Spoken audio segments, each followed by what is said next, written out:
Una vez hecha la sinopsis y la escaleta, sabiendo cómo se va a organizar nuestra estructura de 3 actos y cómo son nuestros personajes, llega el momento de hacer el guión. En el guión vamos a desarrollar todas las escenas que hemos definido en la escaleta y vamos a aportar el diálogo a nuestros personajes. ¿Por qué es tan importante tener un guión? Para no dejarlo todo a la improvisación. No sé a ti, pero a mí me ha pasado muchas veces que he hecho un cómic improvisado, iba improvisando sobre la marcha y cuando estaba la página le daba la vuelta en la última viñeta, me equivocaba y ahora todo al traste, arrancar la hoja, tirar a la basura y volver a empezar.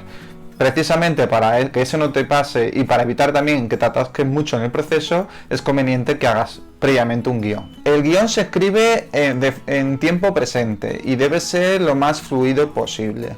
En primer lugar te voy a enseñar cómo es el formato de una página de cómic para que luego puedas ver, lo puedas trasladar al formato de tu guión. Bueno, aquí tenemos la plantilla de lo que es una página de cómic, ¿no? que conocemos habitualmente. Tienes que tener en cuenta que en la cultura occidental las viñetas se leen normalmente de izquierda a derecha y de arriba a abajo, mientras que en la cultura oriental pasa al contrario, las viñetas se leen de derecha a izquierda, lo que pasa en los manga, por ejemplo. Como regla general, la media de viñetas por página es de 6. En el americano son de 5 a 6 viñetas por página, en el europeo de 7 a 8 viñetas y en el japonés son 4, más o menos. Por supuesto no te tienes que limitar a hacer estas 6 viñetas en cada página, puedes meter más o menos en función de la escena que estés desarrollando del capítulo en sí. Si en la película tenemos el plano fotograma, en el cómic tenemos la viñeta o cuadro y podemos poner varias por fila o una que ocupe todo el ancho, como pasa aquí en la parte superior. Luego tenemos los cuadros de texto, tienen forma rectangular, se sitúan dentro de una viñeta en el extremo, normalmente en las esquinas. A estos cuadros de texto se les llaman cartela. Y los que están entre dos viñetas se les llama cartucho. La función de los cuadros de texto es explicar o narrar al lector hechos de la historia que se deben conocer. Digamos que actúan como si fuera la voz en off del narrador. Y también se pueden utilizar para indicar un cambio temporal. Vale, y ahora pues voy aquí a representar rápidamente dos personajes para explicarte que la conversación que se mantiene entre ellos son los diálogos, ¿no? Suelen comunicarse a través de globos de diálogo, los cuales suelen tener esta forma con una cola o delta que sale aproximadamente de la boca del personaje que habla. A los globos de texto también se les llama bocadillos. Si el personaje da un grito, entonces el globo de diálogo se pone así con picos. Y si es un pensamiento, entonces se pone en un globo nebuloso. Y por otro lado tenemos las onomatopeyas, que son las transcripciones de sonido. Por ejemplo, boom para una explosión o crash cuando ha habido un accidente de coche. Son palabras que todos más o menos entendemos y son muy habituales en los cómics, pero te recomiendo que los utilices sabiamente. Ahora que sabemos los elementos que intervienen en una página de cómic, vamos a ver cómo debemos hacer el guión. Lo vamos a ver en el ordenador. Vale, en primer lugar te voy a enseñar el guión de los primeros capítulos de Embodados, ¿vale? Aquí ponemos el título de la obra, aquí tenemos dibujo y guión, en mi caso lo hago yo todo, Berto Bermejo. Primera parte, porque ya te he comentado que este cómic se divide en dos partes, capítulo 1 y el título. A continuación ponemos la página que corresponde y entre paréntesis el número de cuadros o viñetas que va a tener, ¿de acuerdo? Entonces pasamos aquí, escena 1. Dentro de escena 1 empezamos con el cuadro 1 y una descripción. Estamos en una playa de Valencia, vemos a un niño pequeño que acaba de hacer un castillo de arena con su padre, a lo lejos un socorrista corre hacia ellos. Aquí en esta descripción hay que decir todo lo que queremos que contenga esa viñeta.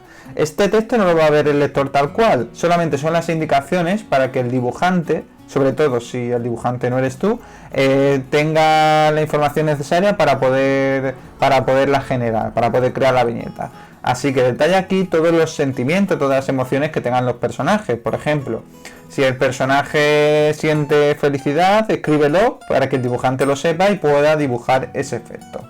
Por ejemplo, aquí Cuadro 3, ¿no? Vemos al socorrista meterse de fondo en el mar, el niño llorando en primer plano, el padre levanta el puño muy enfadado. Pues como quiero que destaque ese gesto, ¿vale? Lo indico en la descripción para que el dibujante o tú mismo luego lo puedas tener en cuenta. Esto, por supuesto, no es obligatorio hacerlo. También puedes no poner nada o escribir una descripción más sencilla y dar al dibujante mayor libertad creativa. Pero bueno, conviene, la verdad es que siempre conviene escribirlo. Yo, por ejemplo, también en los cuadros suelo poner también el tipo de plano que supone. Por ejemplo, aquí vemos al hombre en primer plano y en plano cenital. Es decir, primer plano de una persona que está tumbada en el suelo, visto desde arriba, ¿no? Luego tenemos, como hemos visto antes en la plantilla del cómic, tenemos los cuadros de texto, ¿vale? Tanto los cuadros de texto como el nombre del personaje que habla van escritos en mayúscula y a la izquierda, y su diálogo a continuación a la derecha en minúscula. Este es el texto que va a ir en los globos de diálogo o bocadillos. Si ves que, por ejemplo, aquí, cuadro 3, ¿no? Tenemos aquí un cuadro de texto, entre paréntesis, narrador, el socorrista y luego otro cuadro de texto. Todo este texto lo he separado en dos cuadros porque veía que quedaba muy largo y era mejor hacer un corte ahí. Fíjate cómo queda el texto, porque si lo ves muy largo es mejor dividirlo en dos cuadros de texto, como pasa aquí, o a lo mejor en dos viñetas distintas, eso como tú mejor lo veas. Cuando es un ruido, lo que suena, cuando es una onomatopeya, como hemos visto antes, como lo de boom, crash, se pone así, con la palabra FX, o también lo puedes encontrar con la palabra SE o SFX, que significa en inglés Sound Effects. Y así sería todo, básicamente. Aquí ves, pasamos al capítulo 2, el número, ya estamos en la página 3, son 7 cuadros, y aquí, pues ves, ya estamos en la tercera escena. Todos los cuadros que compone, escena 4 y así, página 4. Todo este guión te lo voy a poner como ejemplo en los recursos adicionales de la lección para que lo puedas ver. Bueno, y aquí tenemos el guión del proyecto del curso, el proyecto que estamos trabajando, ¿vale? Corresponde al capítulo 8, las páginas 16 y 17. En la primera página son 7 cuadros los que va a tener, ¿vale? En el cuadro 1 he puesto plano general del salón. Berto y Vero están en el sofá de 2 plazas. Están dando Los Vengadores en la televisión. Berto está navegando en su móvil con los pies puestos sobre el reposapiés y Vero se fija en él. Entonces aquí simplemente habrá un cuadro de texto, que es el narrador, que es Berto, que dice: no deja de sorprenderme la cantidad de pantallas con las que nos distraemos a lo largo del día. ¿Vale? Este cuadro me lo he imaginado que ocupe todo el ancho de la página. Entonces en la siguiente, un cuadro 2, ya es un flashback de la casa familiar de Berto, de cuando era pequeño, plano general del salón, desde el punto de vista del televisor, es decir, el televisor va a destacar dentro de la viñeta. Luego tenemos Fran, el hermano mayor de Berto, está clavando un cuadro en la pared, el hermano mediano, Marcos, está en el sofá largo, poniéndose los cascos de un Walkman, un perro pequeño le ladra, en fin.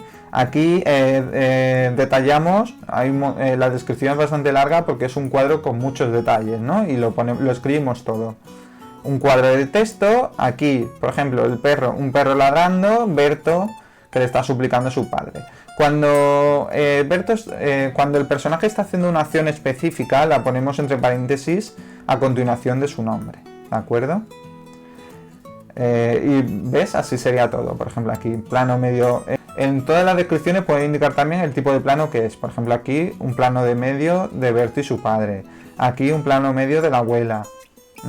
Aquí la abuela mira a Berto, agita mucho los brazos, etcétera. ¿Vale? Aquí, por ejemplo, plano picado. Vemos el sofá aparentemente libre. Se ve un ser pequeño, silueta negra en mitad del cojín, en la madre, que es muy pequeñita. Y así pues completaríamos todo nuestro guión. Te lo voy a dejar como recurso adicional de la lección para que lo puedas leer. Este va a ser el guión con el que vamos a trabajar en nuestro proyecto. Bien, pues ya tenemos nuestro guión. En la siguiente lección vamos a ver cómo utilizarlo para organizar la viñeta de nuestro cómic.